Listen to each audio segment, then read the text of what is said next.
We open mid-beatdown. A guy in a red jacket gets flipped clean off his feet, and somebody off-screen is screaming that he's about to break him for being a punk. It's a debt collection, and it's ugly. The man raging demands he own up to how much money he blew, then slams him into the wall. Weirdly, the guy getting hammered keeps his manners, calling his attacker sir even while getting wrecked. That politeness only lights the other man up more. The collector wants to know where the money even came from, spits that this trash blew everything, and keeps swinging. The gambler groans in pain, but somewhere in it he's laughing. And in his head there's only one thought running. He's already gone. He tells himself if they just let him place one more bet, he'd win it all back. That's the whole disease right there. Then a woman's face, close up and crying, doubting whether he even means what he says. Don't tell me even he's fooled by his own acting. Her tears mark that his gambling has broken someone who trusted him. Cut to a busy Seoul street, and a young man just stands in it. He tells us flat out, "My name is Lee Tae-gyu." A kid thanks him for a photo, calls him the best mister. Then some tattooed guy in his face barks, "Why aren't you saying anything? Are my words a joke to you?" Lee just stands there quiet, because that's the thing about our boy. He stares up at a construction crane and says the one feeling he can manage: "I'm jealous." At the terminal, he buys one ticket to East Sale, leaving town for good, then ends up hanging upside down inside the bus like his whole life. Sitting outside after, he lays it out plain. The doctors told him he's not a psychopath, but something is still wrong. The kid feels nothing, no highs, no lows, just flat. An old man plops down next to him, panicking. His niece's wedding is tomorrow, he lost his phone, and he says he doesn't even know what's wrong with him today. The old man asks, "Did you say you need to go to Seoul?" Lee nervously says yeah, and out of nowhere, the old man offers to just buy his ticket. Lee blinks.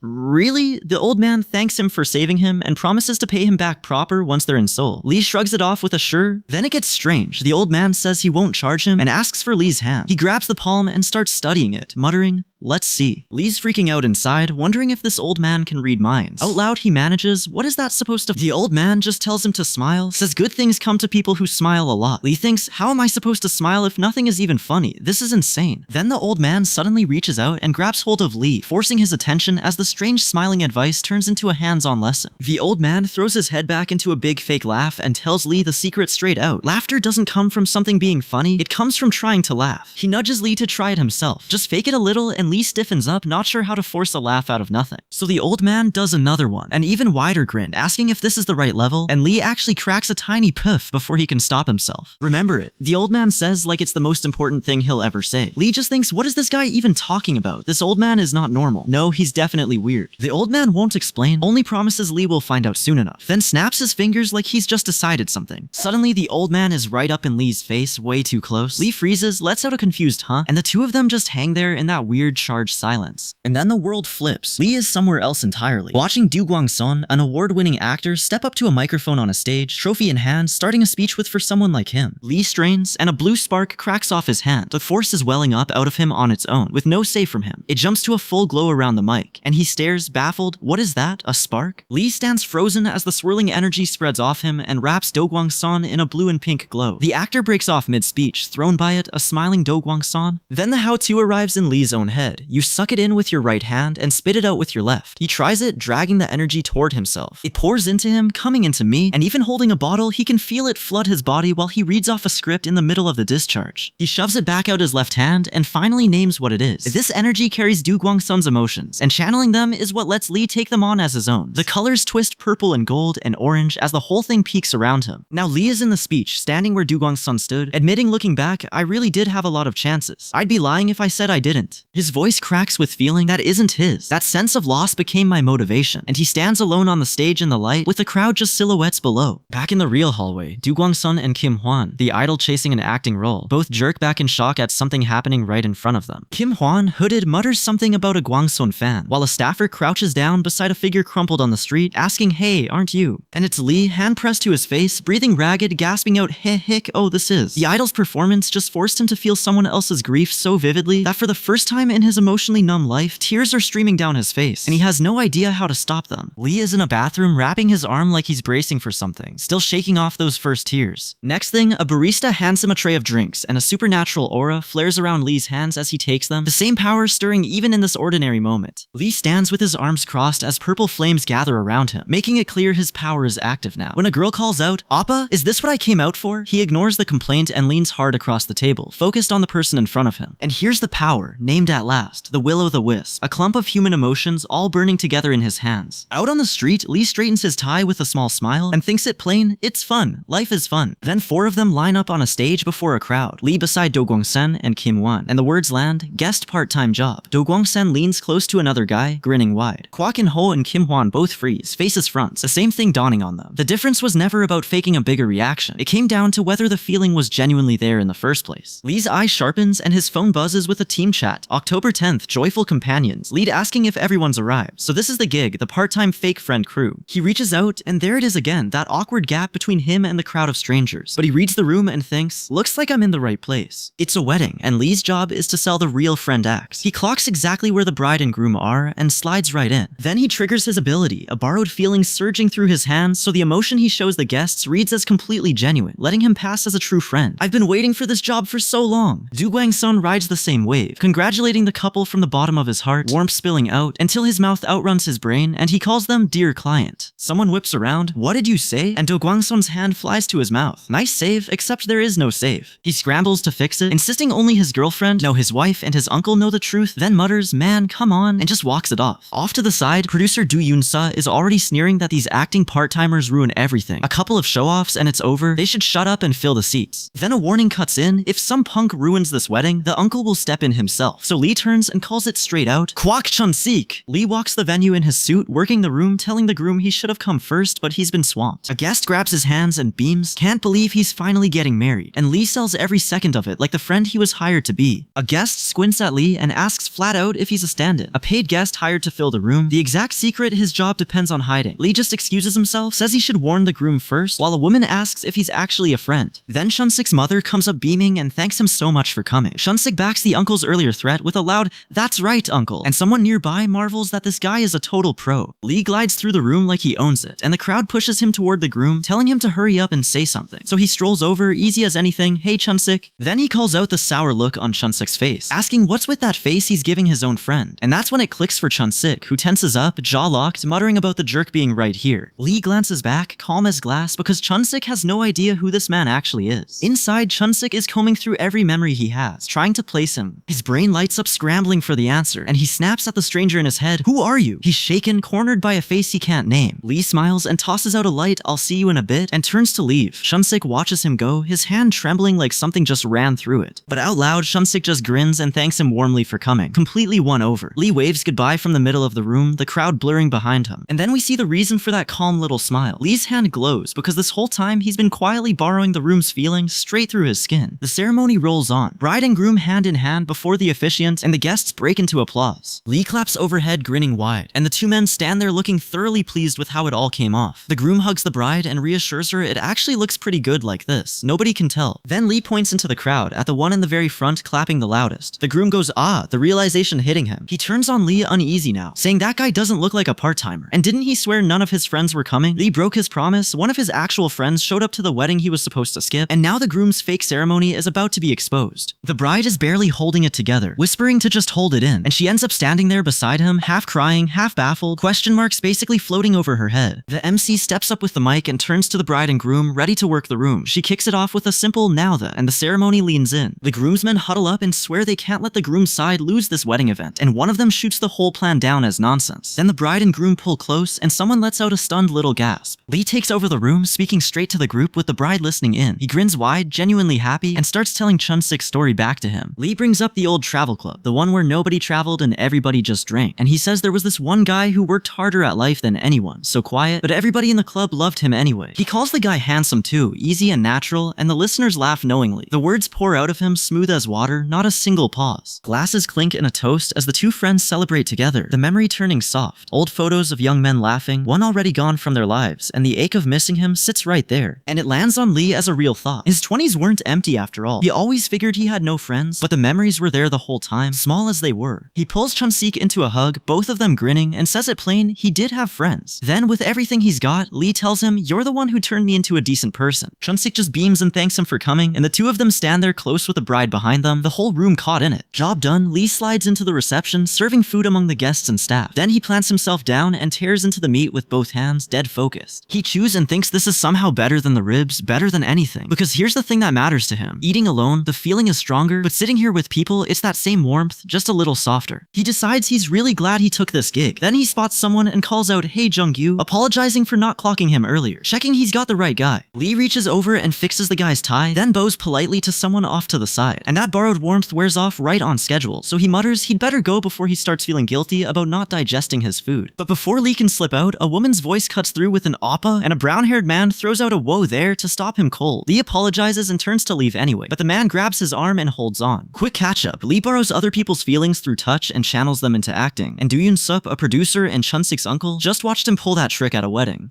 Dooyun Sup grins wide, thinking that sudden shift Lee did was like slipping on a mask and sliding straight into full immersion, which means Lee's skill just got noticed by someone who can actually use it. Dooyun Sup figures this guy has to be a rookie or an amateur who isn't even officially an actor, so he introduces himself as Chunsik's uncle, and when Chunsik jumps in to explain, Dooyun Sup waves him off, saying he already sees the whole picture. Dooyun Sup asks Lee straight up if he trained at some acting academy or majored in theater. Lee just goes quiet. Dooyun Sup keeps circling him, half suspecting Lee is playing dumb, and calls that face a perfect canvas for expression. Then Kwak In-ho, the punk screenwriter, cuts in and flat out says he's taking this guy, bragging he's the one who wrote Hell of Distrust. Lee, phone in hand and dead calm, just repeats it back at him. "Oh, you're right?" Something on Lee's phone makes him mutter a quiet "oh." Kwak In-ho presses on, asking if he's free to take the job, and thrusts out a hand to lock in the offer on the spot. Lee glances at his screen stacked with missed calls and says he'll get back to them later. Kwak In-ho stands there like he's already won, promising to text the details and demanding Lee confirm. Later, Kwak In-ho calls Lee up buzzing about a discovery, then loses it. Oh my god, jackpot. But a different notification lands, and it's not good news. Lee's client filed a complaint about the wedding gig, so they'll pay him out, but they're done working with him. Lee ends up flat on his back in a dark room, staring up. He says it plain, "I got fired." Then he just sits hunched on the bed, phone in hand, staring at nothing. Out in the daylight, Lee meets up with Kim Hwan, the idol turned actor. Lee admits the real problem out loud. Practicing alone in front of a mirror stopped being fun, and this is bad. He works out what he actually needs. He needs somebody beside him, someone to act off of, a way to use the gift without it blowing up in his face again. Running the scene with Kim Hwan, it clicks. What he's looking for is an actor. Kwak In-ho is already on the phone hyping Lee to someone, swearing they'd want him the second they laid eyes on him. He even bets his own neck. If his eye is wrong, he'll rot in the corner till the project wraps. Then it hits Kwak In-ho that in all his gushing, he never got the guy's name, and he's suddenly desperate on the line to find it out right now. Kwak In-ho snaps a photo of the two of them and gets right back on the phone, still hard selling Lee to whoever's on the other end. When the guy on the line gives him grief over one flop, Kwak In-ho barks that the last call dropped by accident, and he's sick of the disrespect. On the other end, someone picks up with a knowing little smile, teasing that he figured Kwak In-ho wasn't going to call at all. Cut to that same man now holding the finished script, dead serious. He sits down to eat and read at once, and word is out that punk writer Kwak In-ho has finally gotten his groove back. He weighs it and says it feels like a strong pick, then slides an envelope across and tells the other man to take it. The man frowns, saying he already handed over his account number last time. Kwak In-ho waves it off like it's basically free, and at an outdoor table he leans in. This is that thing he mentioned before, so don't overthink it. He lays out the plan plainly, that the audition will be run as a closed session. The other man catches on that this is the deal from earlier, bringing in Kim Hwan for the role of Odebuk, and grins that they were always on the same wavelength. And here's the catch that changes everything. Kim Hwan is an idol-turned-actor backed by producer Do Yoon-sup. Through Odebuk, Do Yoon-sup plans to carve Kim Hwan straight into the public's memory, because nobody spots a money-making actor faster than he does. Lee hears all this, and the weight lands hard. He thinks this is a chance that might be his last, and the audition's already rigged for someone else. Damn it, he mutters. Then someone calls out Hyung to grab his attention, and Kwak In-ho turns, his face already hardening. What did you just say? He snaps. The man throws it right back, sneering that this is exactly why people call him a clueless has-been, and asks if things got so rough that he took something under the table. That does it. Kwak In-ho grabs the guy and throws him with everything he's got, teeth clenched in the scramble. The man keeps swinging his mouth even as a third guy dives in to pull them apart, shouting he's just telling the truth, that Kwak In-ho tanked everything after Hell of Distrust, the very drama he wrote. Held back and still spitting venom, the man accuses Kwak In-ho of never dropping his habit of stuffing his own picks into key roles. Then he lands the one that matters. Who the hell is this Lee Tae-gyu kid? Still in his face, the man drops the real accusation that Kwak In-ho has got something going on with that Lee Tae-gyu kid, and the writer knows exactly what he means. But Kwak In-ho doesn't flinch. He squares up and tells the guy to bring it on, then throws down the gauntlet, shouting they can put his pick against Lee Tae-gyu or anyone else they like. He'll stand behind that kid every time. Off to the side, one man warns another that he's about to humiliate himself in public if he goes through with this. And to drive the threat home, a hand grabs a fistful of dark hair, forcing the confrontation physical. Then we're on Lee, hand to his head in a bathroom, thinking it over. He grabs his backpack and heads for the elevator. Out on the street, he catches a van, then hops back out into a plaza, hitches his backpack, and flags a taxi. The driver's face goes tight the second Lee climbs in. Lee settles in and tells the driver where to go. Kango's land, please. He He's headed to Kango Land, the gambling joint, to do research for a role. Inside, the roulette wheel is spinning, guys are hammering the slots, and a hooded regular strolls out, getting wished a good time. Lee takes it all in. A crowd swells around the center roulette table, and that's where he gets grabbed. It's Do Yoon-sup, the producer, who yanks him close and tells him to remember this face. Then Do Yoon-sup turns to the wheel and lets his own power loose, energy pouring off him as he grins. Alright, shall we? A vortex tears open right over the table with Lee standing in the middle of it. Later, in a car, Kim Hwan, the idol trying to break into acting, needles Lee, asking if it's fun riding around with a hot celeb. Lee tells him to watch his mouth. Then Lee twists the knife, telling him some people care less about fixing their sad little lives than they do about grabbing a selfie with him and cracking jokes. And isn't that just pathetic? A hooded figure in sunglasses sits quiet, watching. From the car comes the line that lands it, that these people aren't themselves anymore, only the celebrity they work with. Lee finishes whatever he just pulled and glances over, cool as anything, and asks Kim Hwan how that felt. Kim Hwan can barely get words out, stammering a shaky sorry. Lee's already on the phone, calm, telling whoever's crying on the other end, don't cry, Nuna. Then he turns it on Kim Hwan and orders him to apologize to her too, and the idol is sobbing that he was super wrong. Under his breath, Kim Hwan spits that Lee's a little bastard. Then the hood comes off, revealing the person who's been running him this whole time, and Kim Hwan just says the name, quiet, like he's finally realizing exactly who he's up against. Cut to the project itself. Kwak In-ho, the screenwriter running this noir, grips his script and lays out where things stand, that whoever loses the bet doesn't shoot this thing. Kwak In-ho admits the whole mess blew up over pride, but he still wants the role to go to the better actor, plain and simple, and the name he floats is Lee Tae-gyu. Someone asks how Lee's even going to play a part like this. The hooded man beside Lee gestures him over and needles him, that he's still as stiff as ever. Ringed by the other actors clutching scripts, the hooded man breaks down what he wants from these rookies. He wants that raw energy that puts them above the rest. Then he wants them to lose that light bit by bit as failure grinds them down. A voice calls it, auditions start in 15 minutes, candidates get ready. The judges settle in at a long table as the first candidates file in below them. Off to the side, one man offers to just call off the whole bet. The other flatly refuses, keeping the wager alive as the hooded figure stands his ground. Someone nudges the tough guy in the gray hoodie, tells him drop the act, he's here, and the guy who walks in leaves them all stunned. Lee strolls out of the elevator and down the hall toward the audition room. Calm, not a nerve on him. Then Lee starts laughing low, and someone laughs right back. He and Kim Hwan end up cracking up together, and Lee just goes, ah, wow, like even he wasn't ready for this. The judges can't stop staring at the hooded guy who just walked in. One squints and goes, I finally figured it out. A homeless guy? Another shakes his head. No, worse. The kind of guy you don't even want to look in the eye. Two of them lean in, agreeing the guy doesn't seem normal at all. Then someone says the name that answers everything. Kwak In-ho, the screenwriter behind this whole audition. And the hood turns and asks flatly where they even dug this candidate up from. Lee finally strolls in, late, and Kwak In-ho tells him he's glad he made it anyway. Lee just shrugs it off, says he had some things to take care of. Kwak In-ho sends him off to clean up first, reminding him he isn't the only one watching this audition. Then the numbers start rolling. Number 2 called out sharp, an actor lifting a hammer overhead, and Kwak checking they all read the script. Number 12, Young-il-soo, throws himself into some wild flailing pratfall, and Kwak In-ho recoils, yelling, what are you doing? Everyone here is scrambling for a spot in Kwak In-ho's passion project, a noir drama called Grey City. When people hear noir, they picture the heavy swearing and people getting carved up on screen. Kwak In-ho doesn't buy that. To him, the thing that actually makes noir work is emotion, so he wants actors who can pour it out and make you feel it. And the one who really stuck in his head was Lee. Kwak In-ho even catches himself wondering if he only picked Lee to start a fight, half doubting his own gut. We flash to how Lee got his edge. Handed blank pages, he scribbles something down fast, and a young writer blinks. Already? Lee tosses out a name for his character, Dabak, meaning jackpot, like it's a joke. An older man isn't impressed with the ad-lib, tells him it wasn't funny, do whatever he wants, but keep his conscience clean. Lee just locks his eyes forward, done listening. Back in the room now, the caller announces the audition for the role of Dabak, number 85. And out steps Lee, alone on the floor, no hood anymore, standing there in a bright red suit. Kim Hwan and a judge both let out a soft O, thrown by the sight. Lee just says his name, I'm Lee Tae-gyu, calm as anything. Kwak In-ho watches him from the side and can't hide it, tells the other writer that for once, Lee actually thought this through. The young writer smirks, says no way, you clearly coached him hard on the vibe. Kwak In-ho shakes his head and lays down his rule. The engine of acting is emotion, nothing else. Kwak In-ho keeps talking, and his rule is simple. Cheap concept work is just a shell, a costume with nothing inside. Real acting means building a whole new person from the ground up. So when Lee gives his name, calm as ever, the room barely reacts to the words. What grabs them is that he transforms on the spot, dropping his own self entirely, and standing there as a fully realized new person. The judges recoil. A second ago, there was just some polished kid in a red suit, and now something rougher, meaner has crawled up behind his eyes. He points a finger straight at one of them, and the whole shape of him has changed. His hand slides out, and he leans in like he's cornering a man who owes him. Then he hisses the truth of Dabak's whole life. That garbage's name was originally MY Money. He's shaking now, riding the character's raw desperation so hard the judges go silent, sold on the performance. Dabak, one of them breathes the role's name back at him, stunned that this kid just vanished into it. Kwak In-ho throws his hands up grinning and shouts back at the character, how is this your money. Playing along like Lee really dragged a broke gambler into the room. Another writer barks that Kwak In-ho is a crazy bastard for feeding it. And Lee doesn't drop it. He looks down wrecked and lets Odebak's whole rotten history spill out. How badly this man wanted to win. How he can't even call his own hanging anymore. The judges keep reacting like he physically dragged something into the room. How dare he bring a real one to the table? Because that's what they're seeing. Lee walks in and the label under him reads gambling addict. The realization spreads through the room and lands on all of them at once. His focus sharpens as it clicks. This isn't concept work at all, it's a real gambling addict standing there. And that's exactly why it lands. And that phrase, a real gambling addict, is exactly Ji Chelgen's honest gut read. The PD who'd been wrecked at a real gambling table himself, watching a rookie do it better cold. Then Lee turns in profile, alone, and someone in the room is still stuck on the same disbelief. What Lee Tae-gyu even eyes. Come in, a voice says, and the scene shifts to the aftermath. The rivals now picking his talent apart. Kim Hwan's buzzing about a hit rate chart snapping back into a proper V-shape, like his numbers just recovered. But one man sits apart in silence, his expression dark and intense, while the others celebrate, keeping his own counsel instead of joining the buzz. A rough man in the circle calls Lee out. We live off gambling, you're handsome. Come sit. Lee just smiles back at him. Then Lee, still half inside Odebak, asks the man straight, do I really look like that to you right now? He's checking whether the borrowed skin actually reads as real. Off to the side stands Yoon-sub, the producer backing Kim Hwan, planted close beside him as the contest heats up around them. Quick catch-up. Lee still can't feel a thing on his own, so he borrows other people's emotions through his hands and pours them into acting. Right now, he's just wrecked the room playing gambling addict Odebak, and the people who matter are watching. Kim Hwan, the idol trying to steal this role, is still buzzing from the performance, his eye lit up as he admits he can't calm down. To sell the addict, Lee leans into the dark of it. A rough voice in his scene mutters that you are always going to end up here. And Kim Hwan picks up the thread, telling how the thrill wore off until on the fourth day at Kangoland, one woman just didn't come back. Do Yoon-sub, the producer backing Kim Hwan, cuts in flat that he was happy. Then he fixes his glasses and tells Lee he's moving fast. So here's a little tip to start him off. Lee sits alone, still playing the role for these auditioners, deciding whether to cast him. Someone asks him for the game that sticks in his mind the most. And still wearing Odebak's skin, he answers dead simple, coin toss. Screenwriter Kwak In-ho, the man whose noir project this whole audition serves, reads the answer and mutters that this is a real gambling addict. Lee just looks at him and goes, that's it? Kwak In-ho snaps. He barks that this isn't an answer, that they dragged some lunatic in to trash the place, and jabs that Lee probably got hauled in from Kangoland after 5 bottles of soju. That's when Lee finally drops the act. He clears his throat, apologizes, and admits he got so deep into it he thought he'd pass out, and that yeah, he caused a bit of a mess. Do Yoon-sub feels the shift hit him physically, going dizzy, his thought curdling as he catches the reek of Odebak, of that human trash, then losing the word. Kim Hwan just stares as the whole character vanishes off Lee in an instant, rattled that it could switch off that fast. Kwak In-ho lands the verdict he came for, that they don't need to see anymore, because Lee really did turn into a completely different person. A voice suggests a short break, but Lee isn't relaxing. He thinks to himself, cold and locked in, I need a plan. Do Yoon-sub scoffs. Break? After a performance like that? So the two of them end up alone, facing each other in silence. Do Yoon-sub leans against the window and says Lee already knows what's coming, then confirms it plain. Our Hwan is playing Odebak, right? Lee tells him straight that pure acting won't be enough to win this, and that the director saw it too. Do Yoon-sub shrugs it off, saying he doesn't know acting and doesn't care to, because what matters is the result. An actor's value isn't decided by craft. Then Do Yoon-sub starts working an angle that has nothing to do with talent, weighing the two actors on raw numbers, their marks, the gap in agility, until it clicks and he blurts it out. Agility. He announces he's found it, a way for Kim Hwan to beat number 85 by exploiting the agility gap. And the man who just outacted everyone gets grabbed by the collar, furious that the scheme reduces his craft to a number. After stealing the audition, Lee is oddly buzzing, cracking a smile he didn't come in with. He sips a pink drink and mutters that it's sweet and cold and actually tastes great. A smiling man keeps shoving snacks and compliments at him, telling him to eat all he wants, just give them 1 hour, and that this kid might be even better than he thought. But Lee frowns over his cup, replaying what just happened inside his head. Is this just plain exhaustion? His read on the emotion this time was almost as sharp as the Do Kwang-sun, the award-winning actor moment. His phone rings and it's the screenwriter Kwak In-ho on the line. Lee greets him, then his face drops. The writer is suddenly challenging him to an ad-lib showdown he never asked for. Sorry? An ad-lib showdown? The casting director lays it out. After the audition, they honestly couldn't say whose acting was better between the two, so they want an improv scene, both actors going at each other in character. They apologize for the trouble and ask everyone to bear with it. Kim Hwan is thrilled, saying he's always wanted to try something like this with another actor. Lee just says he's fine with it too. Behind the scenes, Do Yoon-sub is already working his angle. He sizes up Kim Hwan's acting as clean, textbook, no wasted motion, resume backing it up, and admits flat out that Kim Hwan can't beat Lee's performance. So he moves the goalposts. He pushes to rig the rules so they favor a working actor with real experience, and the improv setup gets adjusted to match. The scene they hand the two, a fight over money, and it has to get physical. The director tells them to show how each one wrestles the cash away from the other, in character. Lee squares up.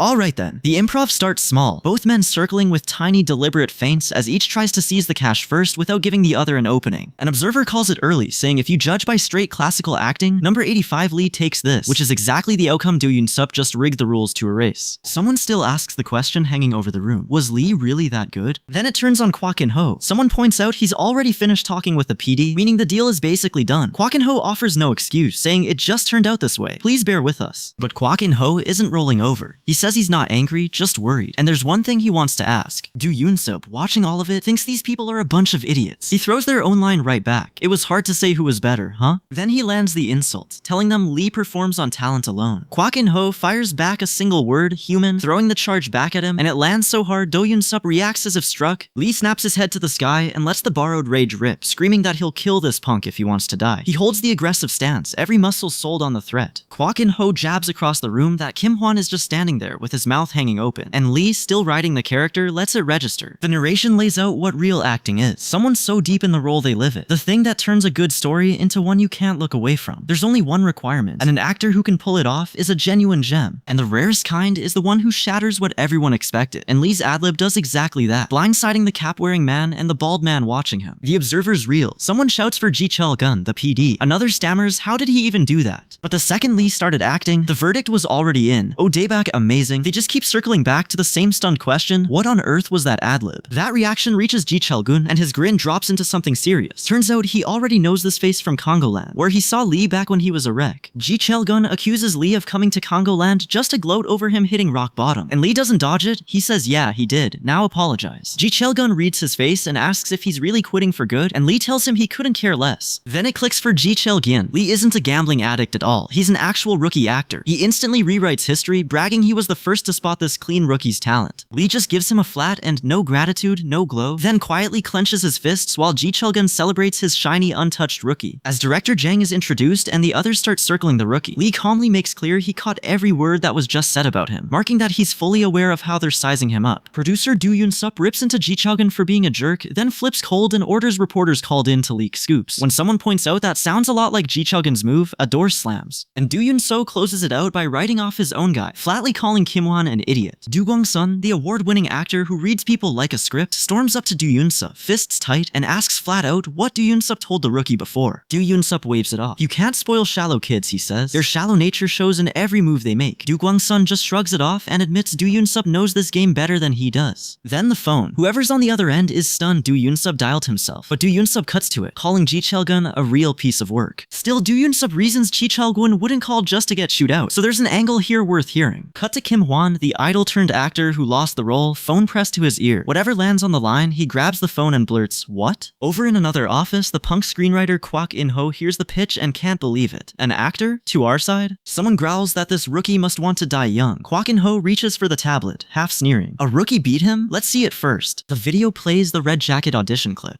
Kim Hwan leans in close, listening, and quietly says, right. But watching it frustrates them, because the audition clip is so convincing it pulls them right in, the two actors selling a romantic embrace that makes it hard to judge the performance objectively. Alone afterward, one of them tries to name what he saw and can't. He feels a lot from it, he says, it's just hard to put into words. Somebody breaks the mood with a drink. Mugs clink, a hand pokes a cheek, cheers all around. And now Lee stands at the actual starting line of becoming an actor, which is where the brown-haired mentor takes over to teach him how this world really runs. First lesson, don't worry about money. Order whatever you want. You're about to be busy. Lee's already lost. A script reading, he asks. That's when all the actors get together, and the mentor waves it off. Says the concept's a bit much, that seniors or academy teachers usually drill this stuff into you. So he asks if Lee studied acting for a long time. Lee answers plainly, I really didn't study. That only convinces the mentor harder that Lee's a born actor. What Kwak In-ho, Ji Chul-gun, even Do Yoon-sup couldn't pull off, this untrained kid just did. Lee talks about it like it's simple. When you catch a real expression on an actor, you just know it's true. The mentor presses the thing that makes no sense to him. No academy, no theater or film department, none of it. And then the real question lands. So why'd you even start acting without ever studying it? And it hits Lee that he's barely ever had a reason to talk about himself before, so he keeps going. The mentor gets a little worried for him. He asks, even at this skill level, can you actually earn a living? Lee gets serious too and asks the same thing back, plain. Lee spells it out. If he acts in this drama and becomes an actor, can he live on acting alone, no other job? That's the real question under everything for him. The mentor leans in. He used to be a big deal in the industry, helped a lot of people go full-time, so he asks if Lee knows the basics. Then he lights up and makes Lee an offer. He'll teach him everything about the real world. He shoves a drink at him, show them what real acting actually is. That night, Lee lies in bed, just turning the word over, acting, and honestly, the lesson was worth it to him. They stagger through the night district, Lee soaking up every ugly industry story the old man has. Then he checks his phone, and it's dead. He plugs it in, sees a wall of texts, and thinks he was so out of it, he forgot to charge the thing. Why are there so many messages? And it's the day he finally puts the role to the test, locking in after pushing himself to the edge to become the gambler character, working the borrowed emotion over and over till it sticks. His phone rings, unknown number. He answers with a plain hello. He confirms it. Yeah, he's Lee Tae-yu, he auditioned, and no, he's got no agency. The caller says he got the number from PDG Chelgun. Then it clicks for Lee. He asks if this is the guy in the black suit who stood next to the man in sunglasses.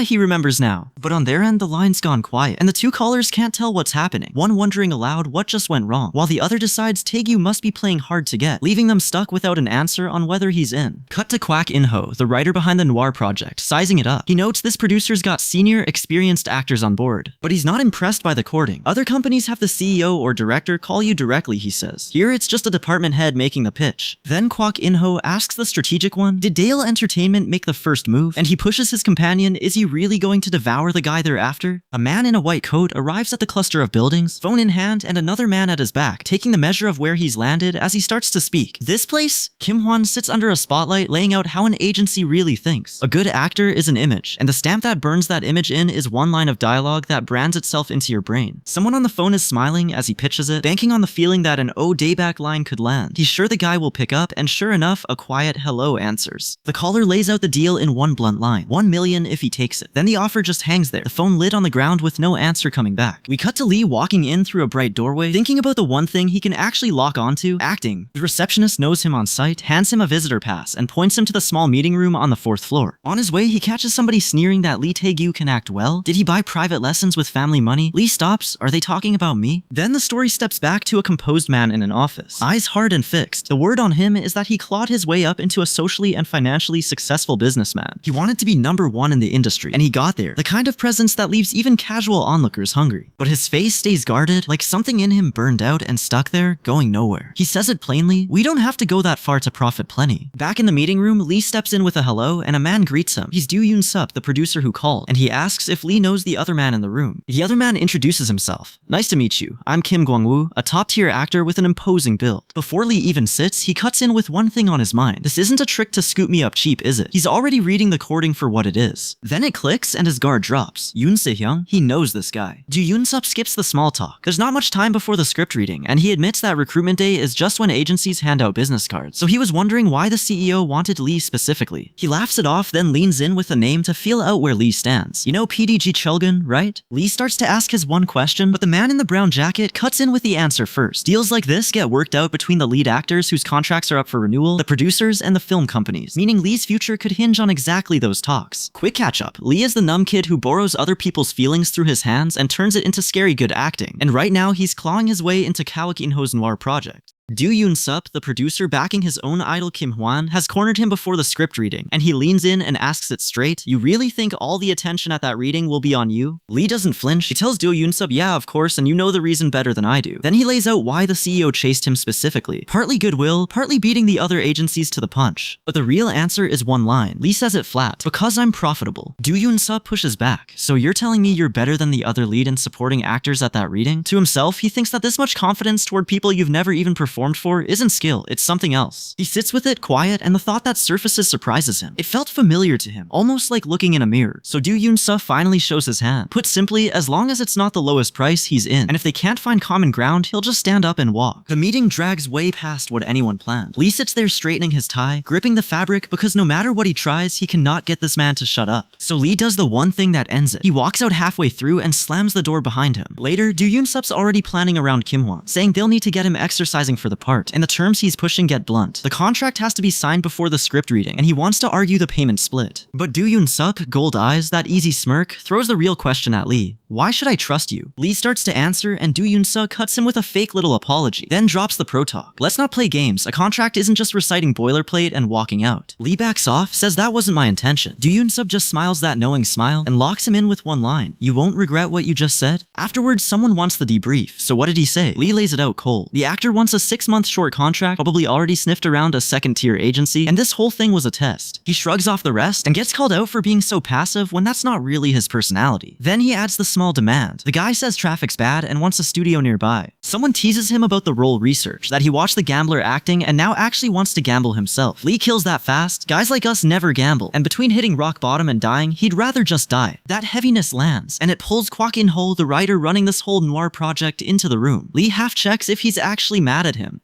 Kwak In-ho says no, then leans in with the question that really eats at him. What did that snake Do Yoon-suk say to you? Didn't he play all buddy-buddy? Lee just shrugs that there's a lot to learn today, and Kwak In-ho catches the odd energy off him, half laughing that our boy sounds like he's got high hopes for the reading. Kwak In-ho gives him a heads up about the guy he'll be working with, Han Joo-hyuk, the lead of Grey City, and not exactly Lee's favorite person, but works like that. He even throws in some sympathy, says he's rooting for him. Then Kwak In-ho notices even Lee's thanks for the support face is dead flat, and calls it a habit. It's true, our boy's face is a blank canvas you could paint any character onto. Kwak In-ho points out Lee's been staring at him the whole lunch, way off from any acting practice, and asks if the kid's nervous. Lee shrugs it off cold. Not really. The ones who should be nervous are the people who have to read across from him. That line lands, and Kwak In-ho decides right there to tweak the script, because Ode Back was only ever written as a bit part. Since Grey City is a crime noir, the whole cast rolls in dressed sharp and dark, and honestly the room looks less like a script reading and more like a mob sit down. One of them says if only Kim Kwang-woo, the top tier heavyweight actor, were here, it'd complete the picture, but he's off shooting a movie. Then someone asks why Kim Hwan, the idol supposedly getting added, isn't around either. The talk turns ugly fast about how someone tried to stop the casting and the story got twisted as it spread. That's the noise Lee walks straight into, and the whole room resets the second the lead steps in. Someone greets Lee smooth, asking how he keeps looking better every time. What's his secret? Lee flattens it. You just say whatever pops in your head. I was wondering if you'd changed at all. The two men are mid-dig, pressing him on where he even heard all this, then saying the word out loud themselves. Bad-mouthing. Lee catches them admitting it, letting the accusation hang instead of denying a thing. Then he lays down one rule for the day. At least today, only talk about things that are actually true. That's all he asks. The pair keep going anyway, calling Kim Hwan the punk the writer Kwak In-ho supposedly forced in. Lee cuts in flat. There's only one thing he hates more than gossip. Right on cue, Kim Hwan, the idol turned actor caught in all this, steps up and asks the exact follow-up. Is that a lie? The confrontation dies down as the reading officially kicks off. BDG Chelgin greets the cast and introduces himself as the director on this one. Kwak In-ho takes over, names himself as the writer, and asks the cast what they think of the script. He lays out the format, everyone introduces themselves, then they read the first 2 episodes straight through like a real conversation. He tells them this is the time to feel each other out and show how they'll actually play their characters. Then he muses that once in a while you get someone who doesn't fit that world, or who figures out the world doesn't fit them. And in Lee's head, the whole thing clicks into a target. He just couldn't accept a nepo baby. The reading starts, and from the very first line, nobody in the room can look away from Lee. Kwak In-ho watches him and thinks these actors are on a whole different level than he ever was. Someone leans over to Kwak In-ho, half in disbelief, and asks if he's really serious about this kid. Kwak In-ho lays out his read. At a table reading, you get 2 kinds of actors, and the lead sets the tone for the entire show. He figured Han Joo-hyuk, the lead, would show all his work with nothing hidden, but it's Lee who takes the floor, squaring off against Do Kwang-sun, the award-winning actor who built his whole reputation on ad-libbing. Do Kwang-sun leans in, hands clasped, and throws it right at Lee. What about you? Lee looks him dead on and answers flat. If you can hold your own here, you can hold your own anywhere in Korea. Do Kwang-sun grips the table, rattled that the newcomer just talked back. They dive into Grey City scene 33. Kwak In-ho sets it up. 2 men, a bag stuffed with cash between them. One of them a worthless wreck who stumbled onto a fortune the wrong people hid. Lee snaps into character with a snarl. You little shit, you wanna die? His delivery lands so hard, it stops reading as an audition line, and the actor across from him actually flinches. Kwak In-ho grabs the guy beside him, urgent, and tells him just wait, watch this one. Then Lee does something that isn't in the script at all, and Kwak In-ho's jaw drops. Lee clamps down on the other actor's hand and squeezes, promising he'll regret not letting go. Then he shifts the whole scene, coldly talking borrowed money, paid back double, and roulette machines running favorable odds today. Like this wreck of a character actually has a plan. And that line about roulette pulls Lee somewhere else entirely. He's back in Kangoland, the gambling den he went to for research, where an older man is leaning close asking if he feels awake now. Sharp alert. Lee comes to and says yeah, he's awake. The old man calls him boss and drops the good stuff. Tomorrow machine A is set loosest, 1 hit every 20 spins. The old man's practically shaking with it. Doesn't this thrill you? If we win, we're out of this life for good. Lee just eyes him and asks, dry, really? The old man backs off, apologizes for waking him, tells him to go rest. Lee cuts in that no, he's listening. Keep going. So So the old man explains how it works around here. The second any tip drops about odds or machine settings, that little jolt to the brain hooks people so hard they can't think about anything else. And that hunger is exactly the thing Lee needed to feel. The borrowed fire keeping him awake. Back in the gambling hall, an old regular is still spilling her story, and it's a rough one. She says her wife ran off and took the kid, and she barely felt it. Even the day her dad died in the bathtub, she says. The only thing she could focus on was the cards in her hand. That's why, she says, she can tell him this for sure. Lee just listens, and something in his face shifts, because that hollow, gambling eats everything feeling is exactly the thing he came here to borrow. He stands up in his hoodie, expression gone hard, having taken what he needed. The woman warns him she doesn't know his story, but he better clear out before everyone here starts getting mad. Then she turns away and says she's done. Then a new face walks in, and the name lands like a card slapped on the table. Hanjo Hak, the lead actor of Grey City. The second Lee sees him, the memories come rushing back all at once. He freezes mid-motion, hand caught in the air, because one memory has locked him up, the woman's hand reaching out with her cards. Han grins and plays along with the room, asking if he wins, what'll he do with it? Honestly, he says he kind of wants a yacht. The regulars just blink at him, confused, muttering, who is that guy? What was his name again? Lee watches him work the room, eyes narrowed, and quietly admits it to himself. I was wrong. He asks his own numb mind why it won't answer him anymore, because Han's red on the room is at least 2 moves above his. Bridge to the set later, where Kim Hwan, the idol chasing the Odeback role, watches Lee and marvels that a bit part actor is pulling more eyes than the leads. Someone says Lee's even sharper than at the audition and asks if he's really a rookie. Kwak In-ho, the screenwriter running the project, shrugs it off, saying he scouted the kid wandering out in the wilds. Kwak In-ho likes the tone, but starts listing what's still missing once you add makeup, lighting, and props, and lands on it. They're missing editing. Off to the side, Lee sits with a water bottle, staring up, chewing on something. He starts to say he's still new at this, then cuts himself off. No, that's not what he means. A line about broken-brained people acting perfectly normal snags him, and it clicks. The answer he's been hunting is a crazy person acting normal. Nearby, Kwak In-ho eats and asks where Juhai went. Someone figures the bathroom. Then Lee mutters pathetic and slams his fist into something, saying out loud that he's ashamed, that this is embarrassing. And his face flips in a blink from that ugly snarl straight into a polite thank you, leaving the guy across from him gaping. What was that just now? Still rattled, Lee snaps at the guy across from him, asking what he's even doing, but a voice from outside cuts in and warns that everyone can hear him punching stuff in here. Lee frets out loud that maybe he isn't even the main character, and the voice tells him to relax. There's a real chance he's not signed with anyone yet. Then an older cast member calls him out, asking if he isn't going to come eat some meat. Lee decides to go, figuring if he hides in here, they'll only gossip about him more. At a packed restaurant table now, the cast is deep in banter, one answering about 7, while another turns and asks from where. Someone leans on Lee, teasing that they should have guessed he was just playing hard to get. Lee asks whether Dale is really such a big deal, and a cast member explains they're the current top agency, and that a clueless newbie like Lee needs their protection. Lee flips it and asks about YKB instead. The guy startles, waving it off with a quick no. I just then reassures Lee that by the final episode, nobody will dare look down on him. A spiky-haired cast member nudges Lee to actually listen to the table nearby, where 2 actors argue about how to play the violent crimes detective. One grumbling he's been stuck playing gangsters for 3 years. The debate keeps going, one insisting they've got to feel different from each other, the other suddenly self-conscious, asking if his eyebrows really bug people when he acts. Someone gushes that the whole cast is fired up and asks when the reading starts, and Lee half jokes asking if it was his acting that lit the fire under everyone. Lee floats that Grey City could actually beat Italian Romance, then clarifies for the table that Italian Romance is MBS's big prestige drama, the one they've buried in advertising. An observer points out Lee is barely eating, calling it the worst appetite he's ever seen, and another teases whether the kid has expensive taste, holding out for premium beef and tuna. Then a man puts it together and says no, Lee likes something else, La Gelby, and reminds everyone how Lee once piled La Gelby up like a mountain and ate the whole thing. Lee's composure cracks for a second, and the man in the cap catches it, saying I knew it, like he's just proven a memory Lee tried to hide. A drunk cast member launches into a passionate lecture about how important mise-en-scene is, then vents about being dropped into work with no prep, telling Lee not to push him. He keeps justifying himself, complaining he's the only one short on information and has to hustle his way into everything now. The table just drinks and laughs it off, and Lee tells the drunk man he's really had too much and needs to calm down. A younger guy chimes in, telling Lee to let it go, but the drunk man narrows in on Lee, saying something feels off about him, bragging that he's got connections all over this business, then landing on the thing that bugs him most. He's got nothing on Lee at all. Quick check-in on where we are. Lee still can't feel a thing on his own, so he borrows other people's emotions through his hands and turns that into acting good enough to crash the K-drama world.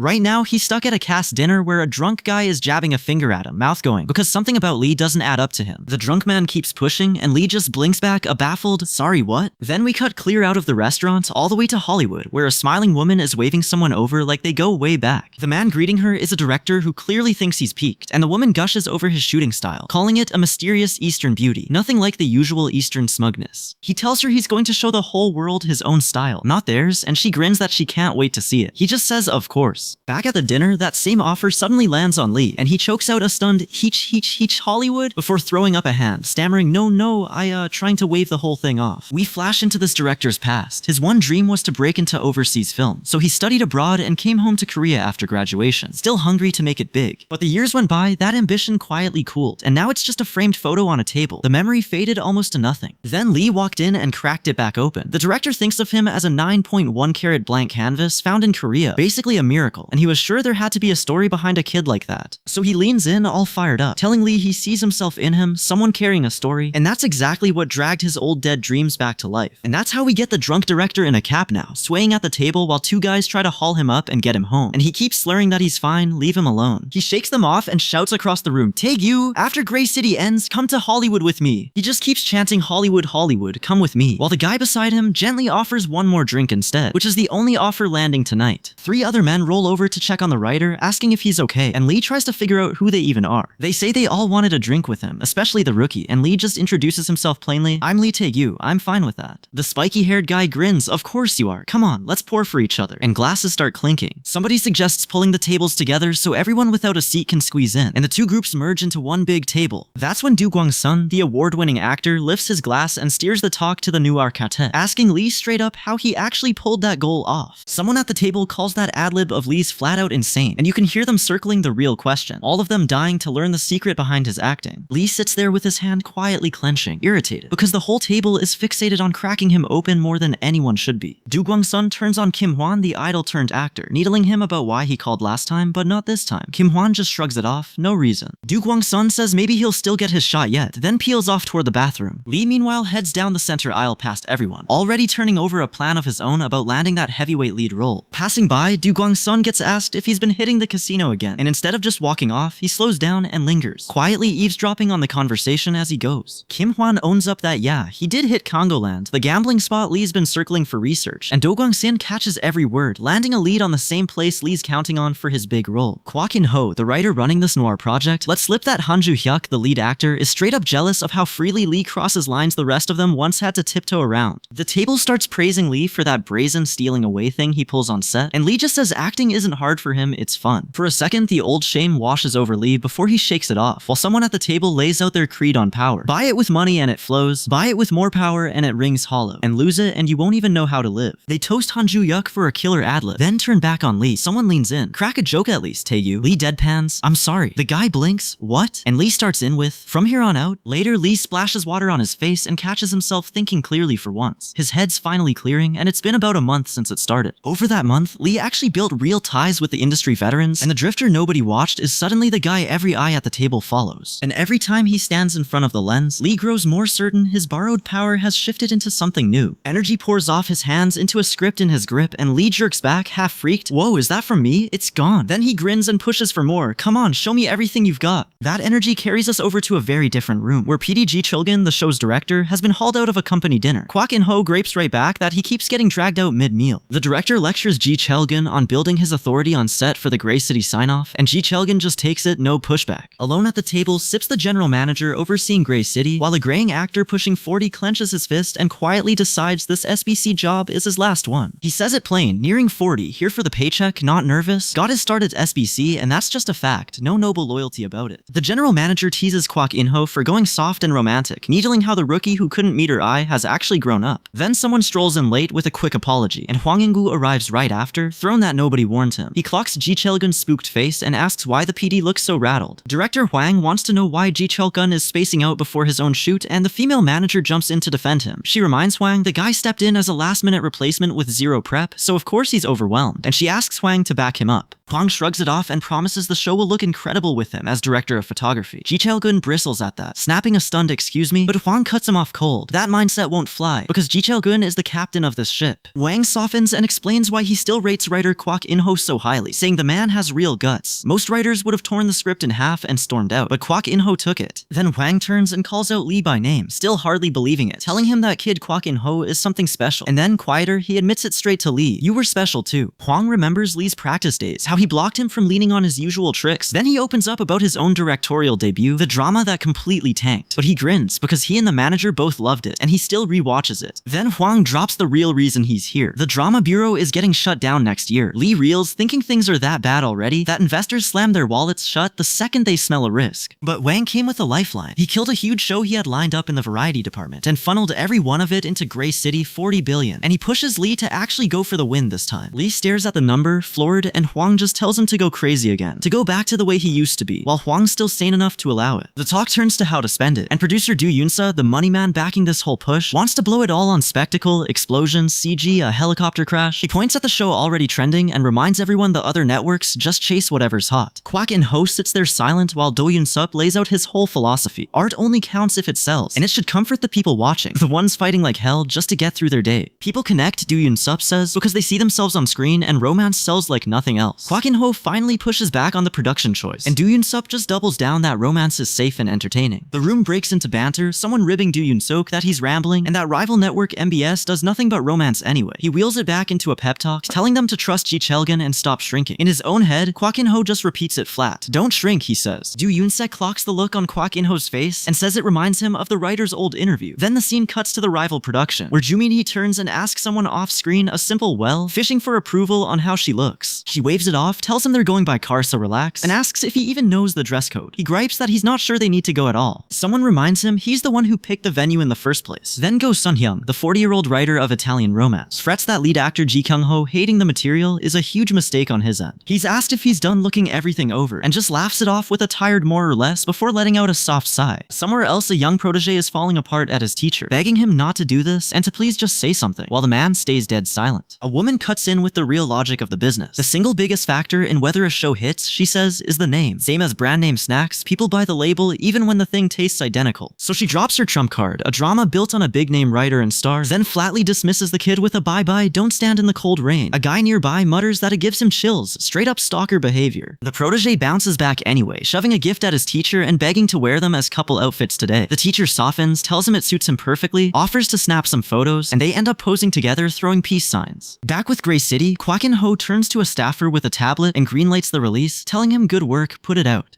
Someone reflects quietly that the one thing driving all of it is desperation. They're the ones who actually want this, so they're the ones willing to push it out no matter what. Which is exactly when the money shows up, in the shape of a Rolls Phantom parked in the sparkle. Out on a mountain backdrop, Lee stands there uneasy as the talk turns to how you supposedly retire at the Drama Awards. Ju Gwang-sun, the award-winning actor, breaks it to Lee under that gleaming car. The budget just got boosted, a huge one. Lee, confused, asks why they'd flaunt a fancy car when nothing in the script fits it, since his character Odebak, the audition role, has no scenes like that. Du Gwang-sun grins and rewrites it on the spot. Scene 34, skip the first half, jump to the end. Kang Go-hyuk sprints off with the money bag, and Odebak gives chase. Lee just stares back and goes no way, but Du Gwang-sun grips that steering wheel and lays it out plain. Lee is the one getting hit by the car, and he's the one driving it, meaning they'll shoot the chase for real, with Lee's own body taking the impact. And with that, Lee arrives at the shoot and walks through the busy crew, blending in just like everyone else on set. On set, a stylist fixes Lee's hair while his manager watches, and our boy heads over to greet the Noir Quartet and the rest of the cast. A ponytailed actor grins that he's looking forward to the rematch today. When Lee blanks, the guy reminds him. This is the day he and Han Ju-hyuk go head-to-head again. Lee catches up, they're shooting the Odebak scene. He admits his head's been crowded with junk lately. The actor warns him Han Ju-hyuk will come in swinging, face like he's ready to kill, but Lee just says honestly he feels kind of guilty about the whole thing. Lee goes quiet, then lands his own take on it. The reason acting is fun is that there's someone there in the scene with you. The actor listening lets that sink in. The mood on set lifts as they wrap the rematch talk. Thumbs up all around. A director type telling them to keep showing everyone what they want to see. A crew guy bowing his yes sir. Then the group moves off together, one man hanging back to the side. As the cast walks toward camera, a pink-haired star actress stops short. That's Seo La-yoon, and she can't place the guy who just passed her. She actually asks out loud who the heck that's even supposed to be. So the industry's next big talent walks right past a star and doesn't register at all. Back on the shoot, Lee and Han Ju-hyuk square off across the space with the luggage between them as the PD calls scene 34 rehearsal and asks if everyone's ready. Han Ju-hyuk launches into the scene, crying out as his whole face contorts with raw emotion, and his acting hits so hard hard, it lands like a burst of energy. Lee narrows his eyes thinking. Improv, he notes, comes from the Latin for at one's pleasure, and Odeback sparks in his head. His idea builds. Actors come to believe the script is the character itself, but the script only ever frames one slice of that person. His face goes hard as he pushes it further, that the real work is filling in even the parts that never made it into the script, the stuff outside the camera's frame. He turns back to Han Ju-hyuk, suitcase between them, and starts to deliver his answer to the question they've been circling, the reply already breaking across his grin as he says, "And that." Kwak In-ho, the Noir Project's writer, smiles under an open umbrella and finishes the thought, "That's the true essence of ad-lib." Then someone grabs at Lee's arm mid-scene, and he throws up a hand and shuts it down. If it's not an emergency, send them away. So here's where our boy stands. Lee can't feel his own highs and lows, so he borrows other people's emotions through his hands and turns that stolen fire into acting. Right now, he's on Kwak In-ho's Noir set, going toe-to-toe with the veteran Han Ju-hyuk, and he's already stealing scenes nobody thought he could steal, proving he belongs among the elite. Mid-work, two visitors show up at the door behind him. Talk on set turns to who else is in the running, and names get dropped: Ji Kyung-ho, the lead of Italian Romance, and Joo Min-hee. Then the door opens, and one of those visitors walks in like she owns the place. It's Seol Ah-yoon, a star actress, and she announces she breezed past the checkpoint just to see Han Ju-hyuk. She's here to drag him into a movie, telling him the director already said it's fine if she pulls him over. But Han Ju-hyuk isn't biting. He thinks to himself he's not falling for that clingy whining act again, and out loud he tells her he needs every minute to rehearse right now so she can leave. Seol goes quiet, sitting with the rejection, then throws one word at him: "Are you scared?" And that lands somewhere real, because Han freezes and mutters, "Oh, so that's it?" He reaches out and grabs her face, and she jerks back, alarmed. Then he catches himself, waves it off with a quick "Sorry, things are crazy, let's talk later," and turns away with his jaw tight. Seol is left standing there, brushed aside, while the others say nothing behind her. Han, meanwhile, has already moved on in his head, nervous but excited to throw himself into whatever performance is coming. Then something small nags at her. PD Ji Chulgun only gave her a quick nod on his way past. Seol knows in her gut something is off, and when something's interesting, she just can't let it go. A star actor lives on attention. She's the most used to it in the room, so the second it's missing, she feels it. Then the unknown actor beside her says the quiet part out loud, that he doesn't even know who she is. For a woman like Seol, not being recognized is genuinely stunning. And it clicks, this nobody who turned a star into just another face in the crowd is that same guy from earlier. She, the one people always watch, is suddenly just a member of his audience. Which brings us to the real event. The crew calls out that they'll start with Odeback's scene, Lee's part. And that's the pivot, because everyone's about to see what he can actually do. Lee slips into it, and it flips fast, delighted laughter one beat, a skeptical frown the next. He's proving on camera that he can nail wildly different characters on command, which is exactly the audition the crew was waiting to see. A crew member breathes. That expression was incredible, while another panics she might have blown the shot. That's how good it just got. Then Kwak calls it, "Mr. Taegyu, let's go one more time." Lee stands there with the radio in hand, and even holding his composure, something real leaks through his face. Someone on the crew says it flat out, "This is something truly unbelievable," and our boy just looks up, quiet, like he's chasing whatever it is he almost felt. Lee runs the whole scene clean, not a single stumble, and the crew just stares. The one question hanging in the air is simple: how is anyone supposed to stand across from acting like that? Somebody voices the doubt out loud, wondering if Lee can really pull this off, and that's the moment he stops answering with words and just becomes the character, the whole room bending toward him. Across from him, Han Ju-hyuk, the lead actor carrying this thing, feels the floor shift. He watches Lee's face and thinks the same thing everyone else's. That face, that's real acting. Lee doesn't blink. In his head, it's cold and clear. Keep pushing until you reach the place you're aiming for. And for once, he can feel the edge of it. Fortunately, he thinks, I can understand this. That understanding is enough to win. The rematch is over, and Han Ju-hyuk has lost, left grasping at nothing while Lee comes out on top. That performance becomes the film itself. Now we're inside the story Lee is shooting. A man walking a stairwell with a briefcase, and Lee laughs like something finally cracked open in him. Genuine and loud. His character has one gospel. He needs nothing but money. Money is all that matters. So he bolts through the warehouse, clutching a brown suitcase like his life is inside it. He skids to a stop in front of a man and goes weirdly polite, but the man's already pointing at the suitcase, asking flat out where he thinks he's taking that. Lee stammers, asks what the man even wants, playing scared, and the man finally gives his name, Odeback, the character everyone's been chasing across the whole audition, standing right there. Odeback shakes his head at the state of people these days, no shame left in anyone. Lee doubles down, insists the suitcase is his, dares him to prove otherwise with the code. Odeback just watches him, silent, letting the lie hang. Then he pulls a knife, forcing the confrontation over the disputed suitcase from words into deadly threat, as he warns that if Lee changes one thing, Lee tries the reasonable route. Let's handle this like civilized people and just talk. Then his hand curls into a fist, and it's clear talking was never the plan. In the scene they're shooting, Odeback has our boy cornered, and Lee sells the panic hard, warning him to stay back or he'll kill him. Then Lee flips it cold, ordering his guy to track the target down quiet, because this is a man who swears he'll chase his debtors all the way to hell to get his money back. Then a real bomb threat surfaces, and the danger stops being pretend. Lee freezes in shock and the word breaks out of him. A bomb, as he realizes lives are suddenly on the line. It goes off, the blast throws a man backward, and everything on set turns to fire and noise. Right in the middle of it, Lee's fear snaps into pure focus. His hand shoots out and he throws up a defensive shield, holding it against the explosion as it keeps roaring at him. The crew watching the shoot goes pale, hands over mouths, sure something's gone really wrong. Lee ends up flat on the road with a car bearing down from above until a hand hauls him up by the arm and he's still half in character muttering about camaraderie. And then cut. It was all the shoot. The office erupts laughing, everyone swapping compliments that the footage looks incredible. Ji Chelgin, the PD, waves Han Ju-hyuk and Lee over, praising them both and telling them to come see how amazing it came out. Lee just drops onto the couch, wiped out. After all the filming and editing, they'd finally landed a result the whole team was happy with, and for Lee, the day's schedule was done, time to head home. Out in the hall, screenwriter Kwak In-ho catches Lee and asks straight up if he really signed with YKB. Lee apologizes for only mentioning it now, but Kwak brushes that off, cursing that CEO, and says, "Show me the contract." Lee goes quiet, says he isn't sure about it. Kwak reads him instantly, calling him the type pure, passionate, talented, and way too naive. Lee thanks him for worrying and adds that he only signed for 6 months just to be safe. Kwak flatly corrects him, 6 years, and Lee, hearing it out loud, admits yeah, that's true. Kwak makes him promise to actually bring the contract next time, and Lee agrees and says he'll head in first. Watching Lee's back shrink down the hall, only one thing fills Kwak In-ho's head. Why would that CEO lock this kid down? Maybe just to curry favor with someone way above what he can normally touch. And so Kwak is left standing alone, turning over what Do Yoon-so is really after. On set, 3 new players roll in: Ji Kyung-ho, the lead of an Italian romance shoot, Joo Min-hee, one of the cast, and Go Sun-hyung, who's got a hand in the production calls. Lee's inside talking with the crew, checking in on the people who worked the set that day, making sure everyone's alright. Arms crossed, Lee talks about them with real respect, the kind who scraped up from the bottom on an empty stomach. Just getting this far, he says, is already something worth being proud of. He tells them one of the crew even wanted to pull off a stunt with no double, and mid-sentence, it hits him what's happening back on set. So Lee shouts for the writer and PD, and an assistant is already yelling for both him and Kwak In-ho to hurry back and start the next shoot. Lee grumbles that he doesn't even have anything to do over there, so why the panic? The assistant fires back that the whole cast is on fire, throwing out ad-libs, and someone needs to rein it in. Then it lands on both of them at once, and Lee and Kwak In-ho bolt for the control room. But the truth is, out of everyone on this set, the person who changed the most is Lee himself. Later, he stands alone outside the building, looking ahead, when a huge buzz of noise reaches him from way too far off to carry that distance. Somewhere in the middle of that noise, Do Yoon-sup is losing it over a face, muttering that expression, that exact expression, over and over. Then the sky opens up like starlight raining down, and Lee just stares, stunned by how amazing it looks. Do Yoon-sup steps up beside Kim Hwan, the idol-turned-actor, calls him a natural, and flat out asks him to do a film with him. Lee turns and asks who this person even is, and for a solid 5 seconds, nobody says a word. For a man who feels almost nothing, that quiet buzz in his chest is the closest thing to alive he's had in years, and the industry's biggest players have just walked into his frame. Where it goes from here is the whole reason